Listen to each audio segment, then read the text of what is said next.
Mga igsoon, hisgutan nato karon ang kaluoy ug ang hustisya sa Dios.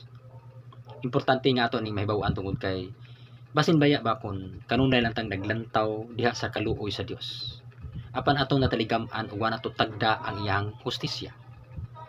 Diha sa bilang kasulatan kung atong basahon ang Sirak sa iyang kapitulo 2, bersikulo 18, nga ang kaluoy sa Dios tupong sa iyang kalangdon. Nga nagpasabot nga hilabihan di ay pagkamanggiluluyon ang Dios. Apan sa laing bahin sa kasulatan, iklaro diha sa Salmos 7:11, nga ang Dios matarong nga maghuhukom ug mosilot gayud siya sa mga daotan. Mo nga kinahanglan di ay nga magtimaan usab kita diha sa hustisya sa Dios. Kay kung dili kita magtimaan ining hustisya sa Dios, nan masilutan kita. Kung dili kita magahimo subay sa iyang kaubuton, mahinukman ta diha sa iyang hustisya. Kinaa man sa hustisya. Daghan ba kaayo ang kontrobersyal karon? Nga ang tao nagsaligra sa kaayo ug kaluoy sa Dios. Mga dunay mga doktrina nga dili na kinahanglan ang mga maayong buhat. Ug kung dili ang pagtuo lamang sa Ginoo.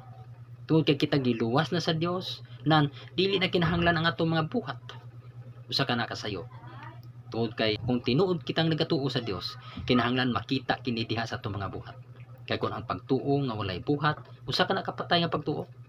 Giklaro na diha sa Santiago sa kapitulo 2, bersikulo 17. Dili ang tao isipon sa Dios nga matarong kung wala siya mga maayong buhat. Kay ang tao isipon lang sa Dios nga matarong kung kini anaa ang iyang mga maayong buhat.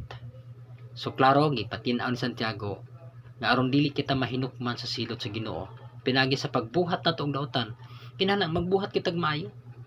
Kay ang tuyo sa Dios nato nga magbuhat kita og maayo. Og hukman kita pinaagi sa atong mga maayong buhat, ug dili kita hukman pinaagi sa atong pagtuo. Mo nga kinahanglan ato ning usahon, no? Ang kaluoy sa Dios ug ang iyahang hustisya.